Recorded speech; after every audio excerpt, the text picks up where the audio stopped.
देश के कुछ खास विस्तार में मसाजिद, दरगाहों और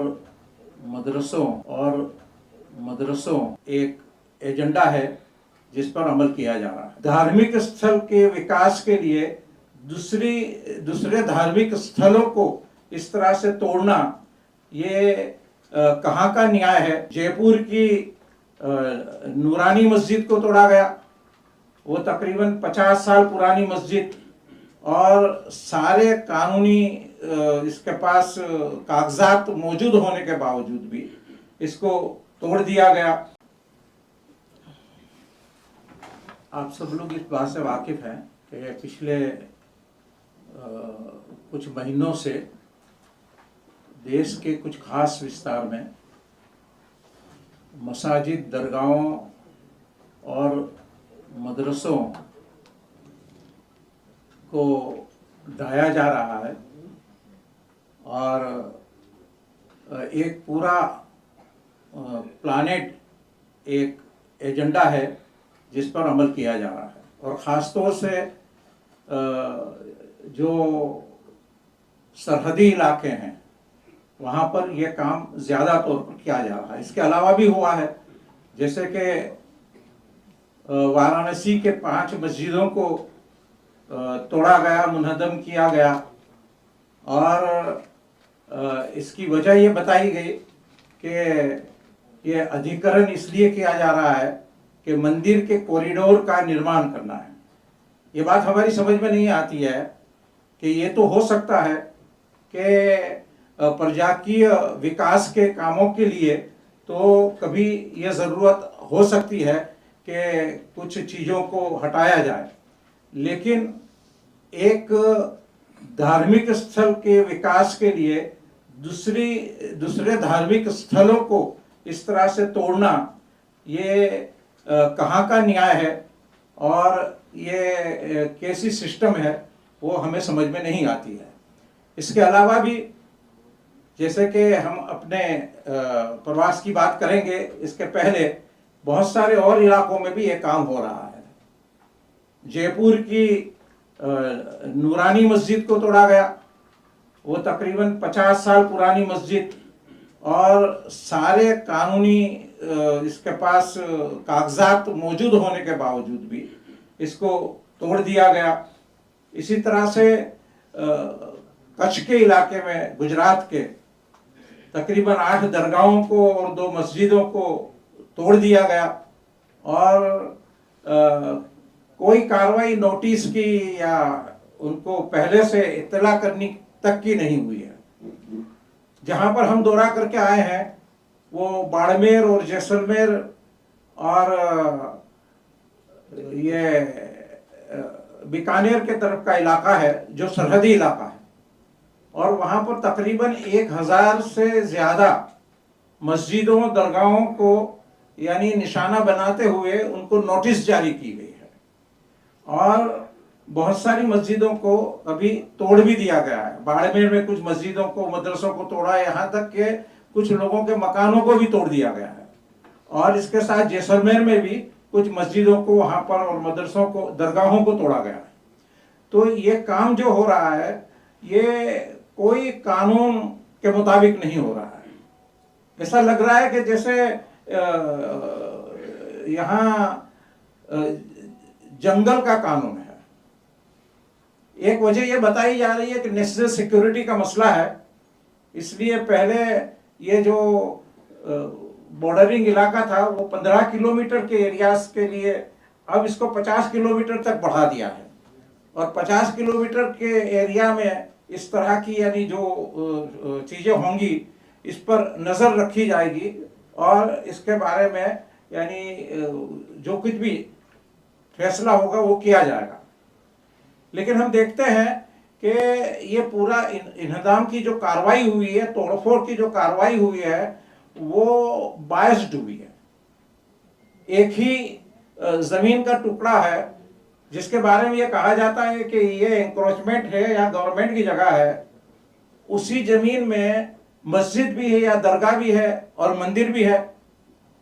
तो आप मंदिर को बाकी रखते हैं और मस्जिद और दरगाह को आप तोड़ने की कार्रवाई करते हैं, ये कहाँ का न्याय है, ये कहाँ का तरीका है। आप नेशनल सिक्योरिटी की भी बात करते हैं, और जो नोटिसें जारी की गई हैं, इसी कोई नोटिस में नेशनल सिक्योरिटी का मसला उठाया ही नहीं गया। नोटिस में नहीं बताया गया कि नेशनल सिक्योरिटी का मसला है, इसलिए ये काम हो रहा है। इसलिए हमने जो दौरा किया और जहाँ पर गए, जहाँ पर लोगों को हम मिले, जहाँ पर हमने उनकी कार्रवाइयों का खुद यानी ज़मीनी जायज़ा लिया, तो हमको ऐसा लगा है कि ये यानी एक पूरी कम्युनिटी को एक डर, खौफ, हिरास में मुब्तला करना है और ये बताना है कि हम चाहे वो कर सकते हैं, कोई हमको रोक नहीं सकता है। 17 तारीख की शाम को नोटिस दी जा रही है, 18 तारीख की सुबह वो लोग जिनको नोटिस दी गई वो अपने कागजात लेकर वहाँ सरकारी कचहरी में पहुँचते हैं और वो वहाँ मौजूद हैं और यहाँ इन्हदाम की कार्रवाई शुरू हो जाती है, यहाँ तोड़फोड़ शुरू हो जाती है, यहाँ बुलडोजर चलता है। ये क्या तरीका है? आपको उनके पास जो कुछ भी एविडेंस है वो एविडेंस लेकर जब वो आपके पास आए हैं तो आपने तो ये तय कर दिया था कि एविडेंस के साथ उनको बुलाया जाए और उनकी गैरहाजिरी में ये काम वहाँ पर कर दिया जाए। ये बड़े पैमाने पर ये काम हो रहा है और इसके खिलाफ कुछ कानूनी कार्रवाइयाँ भी शुरू हो गई हैं। कल जोधपुर हाईकोर्ट में भी इसकी पेशी हुई है और अच्छी पहल हुई है और ऐसा लगता है, चाहे यानी सिस्टम बायस होने के बावजूद भी ऐसा लगता है कि शायद इसको कुछ वक्त के लिए रोका जाए। जैसे कि ये कि भाई आप इंतजाम करना चाहते हैं, आप नोटिस जारी कर रहे हैं, तो इसका एक वक्त देना पड़ता है। पहले तो ये कोशिश की जाती है कि अगर ये मामला है कि गलत तरीके पर, गलत ज़मीन पर बनाया भी गया है, तो एक मौका तो ये दिया जाता है कि उनको रेगुलराइज किया जाए। इसके हमारे पास सिस्टम में, हमारे कानून में इसकी पूरी वो रखी गई है। और अगर वो नहीं है तो उनको यानी अपने सारे कागजात और सारी चीज़ें पेश करने का वक्त दिया जाए और कम से कम 15 दिन का वक्त देना लाजमी है। लेकिन ये देखा गया है कि कोई वक्त नहीं दिया जाता है और ये कार्रवाई हो जाती है। तो इसका खिलाफ जमात इस्लामी हिंद ने अपना मौक़िफ़ पेश किया है कि इस तरह की जो भी कार्रवाई हो वो लीगल होनी चाहिए।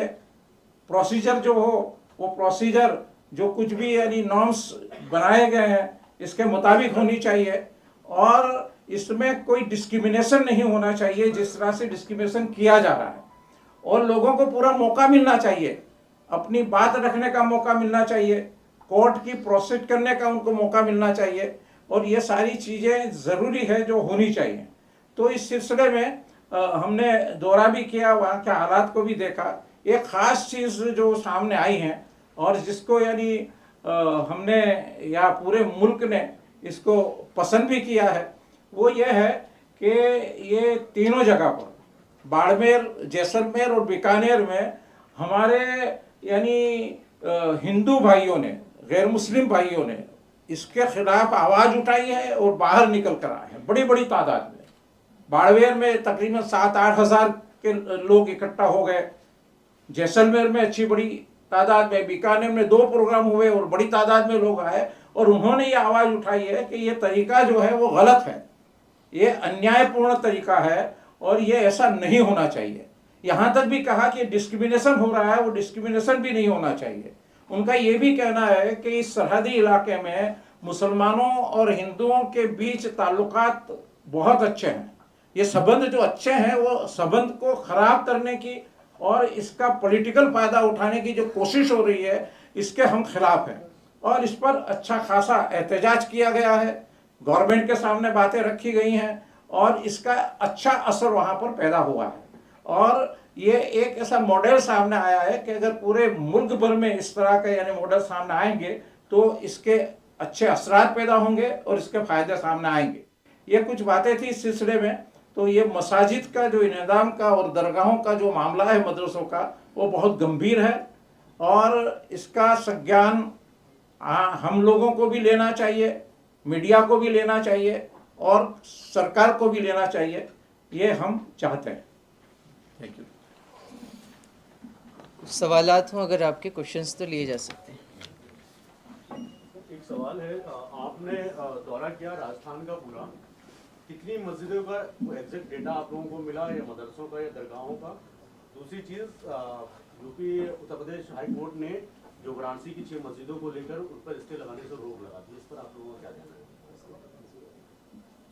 स्टे नहीं दिया उनको, मतलब रोक नहीं लगाई है, मुनज़्ज़म की जाएंगी।